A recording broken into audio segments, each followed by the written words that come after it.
Some extremely sad news happening this past week, and it's been a constant in the esports gaming industry as of the past, I don't know, 6 months to a year. The winter continues, not just for the tech industry, but also for the gaming industry, as Epic announced. Epic Games, of course, the makers of Fortnite, now, of course, owning Psyonix and Rocket League and many other hands-on across several other things in the gaming space, have announced laying off nearly 900 employees, about 16% of their work staff.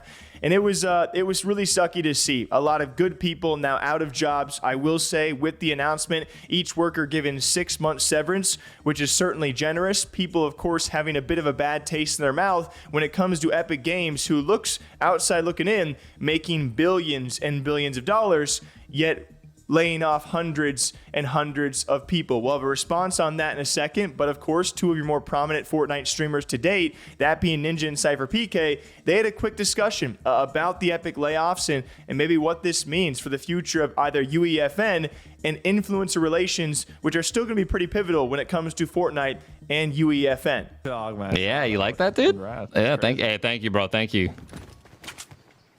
I didn't get an updated icon series skin, but they did give me my own augment. You know, I noticed that it hasn't been an icon skin in a while. They were doing one per season. They haven't done one this season or last season. There's probably a reason for it. I don't know what it is. I mean, maybe it has to do with the layoffs. The layouts? Because the people who helped me with my icon skin, a lot of them did get laid off. Like All I have left is team. Oh, yeah, all I have left is Julie, dude. Yeah. Yeah, Which is really unbelievable. When I saw Craig Looney, shout out to my boy Looney, dude. Okay, you were right. I was right. Kind of. Let's go. When I saw Looney tweet out that he was like, I was like, what the? No, that's very surprising to me because I always felt like the creator relations is still going to be really important, even in whatever phase they're going into. Like, even if they're focusing on UEFN, like, who's going to be promoting these UEFN maps, like, outside of Discovery? It's going to be creators playing these maps or doing, like, tournaments or collaborations or whatever. So I don't know. I feel like that's still an important role. Copy Lame is not a creator icon series, guys. You guys probably don't know the difference between creator icon versus like celebrity icon. So like MrBeast is not a creator icon; he's a celebrity icon. Copy Lame is a celebrity icon as well. Creator icon is like Tell him, bro. Ninja, myself, Loser Fruits, Laser Beam. It's a completely different series. Graph, Rubius. The skins that come back all together, like when we're all back in the shop together, that's the creator icon series. So that's why whenever we come back to the shop, MrBeast doesn't come back necessarily. He has his own schedule that he comes back on. We flexied. And I think the other big question here is, what does this mean for the future of Fortnite esports? We've already seen several issues we've covered on this channel when it comes to cheaters and other competitive issues. I mean, we just have, for this $4 million land coming up, the meta was just announced a couple weeks beforehand. And with the shorter staff, if you're already having issues and now you're losing people across the board, across Rocket League and Fortnite and Epic, and I imagine multiple departments, what does that mean for the future of this esport? And with less relationships, influencer relationship people, I hope that process does not get slow, because Fortnite is still, again, doing very well for itself. They also continue on. I'll throw this into the video because why not, to talk about MrBeast. I know it's a complete side note. We'll get back to the Epic layoffs in a second here, but they also talk about MrBeast potentially being the first billion-dollar creator or billionaire creator, which is almost a given at this point, right? Shout out to my boy Beast. Jimmy. Fucking Jimster, dude. Charlotte, MrBeast chocolates and Charlotte Hornets collab. How crazy is it? Yeah. That's nuts. I mean, honestly, it was about time, because I was actually surprised that Logan Paul and them got Prime so quickly into UFC. Obviously, Prime is like doing huge numbers. I mean, it's doing massive. Kind of, I wouldn't say it was. It's still a new brand in comparison to like in terms of time, right? So I feel like MrBeast. Spratling, thank you for becoming a member, bro. It was only about time for him to do something. A matter of time, I believe is what you're looking for. Yeah, a matter of time, yeah. It's just a matter of time. I think he's just getting started. I can see MrBeast chocolates like all over. Dude, he is I think he's on track. He's gonna be like a billionaire in like a year or two, which is pretty crazy. That's what's crazy to think about. Yeah, a creator, billionaire. Sign me up, bro. Sign me up. I don't have that. My aspirations aren't that big, bro. I see. takes a lot of just you know, time and He's been no lifing his career. Yeah. Like when I say no lifing, guys, like I'm not talking about straight like 5 days a week. Like this dude hasn't had a vacation or taken time off for himself in like 7 years.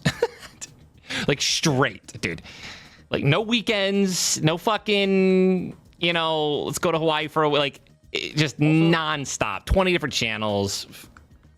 Unbelievable. The way he works too, it's all about now. Like when I went to go see him, and I was like, I was gonna be a part of this video, but he wanted me to stay for like 3 weeks, and I was like, bro, there's no way, right? So he just like showed me around, and he was just like, let's just record some videos for your channel, right? So we just knocked out like 2 videos in like an hour and a half, and it was like he just wanted to send it. He was just like, whatever ideas we have, like we'll figure it out. Let's just go record and make some content. And then like he literally went back to his video right after, like immediately. So it was just like he like operates at like 95% like hustle all day, every day. It's every day. It's every day, yo, with the Disney Channel flow. Oh god. Did Don Hayden with a 990? And it almost feels wrong talking about MrBeast being a billionaire while we're also talking about layoffs and the future of Fortnite and Unreal Engine with UEFN. I am curious what it means for the future of the gaming space. I still do have full faith that Fortnite and UEFN and Epic Games are going to play a huge part in whatever is next, and they have done a great job with some of the things we have seen with the creators that have made maps and all that stuff. I think it certainly will play a part in the future. It doesn't take away from the fact that it's very sad that you're laying off 900 people. One last thing, the email now revealed 2 Epic employees on that day maybe reveals some future things that Epic Games wants to work on and the reason why they had to do the layoffs in the first place. As this came from Tim Sweeney saying, as we shared earlier, we are laying off around 16% of Epic employees. We're divesting Bandcamp and spinning off most of Super Awesome. For a while now, we've been spending way more money than we earn, investing in the next evolution of Epic and growing Fortnite as a metaverse-inspired ecosystem for creators. I had long been optimistic that we could power through this transition without layoffs,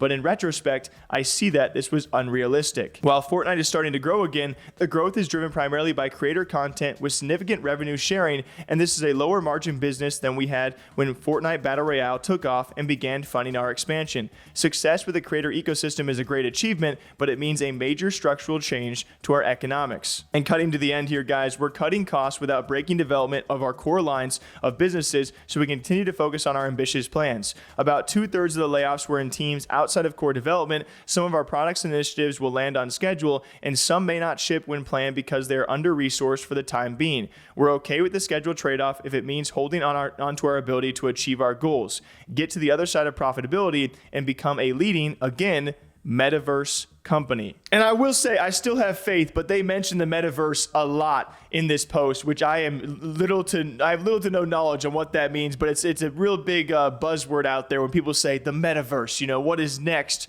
for gaming and tech, the metaverse. And so it seems that they want to play a big part in it, and I'm sure they will, all right? Just as much as Zuck and Facebook will, everyone wants to take a chunk of the metaverse, but it's interesting. So what's the future of Fortnite? What's the future of Epic? And yeah, it's sad times, but hopefully we all bounce back from this because it's not just them. Everyone's being laid off. Everyone's being fired. Hopefully there's another side to all of this. So I hope you guys are taking care of yourselves, and we'll see you back here next time, okay? Bye.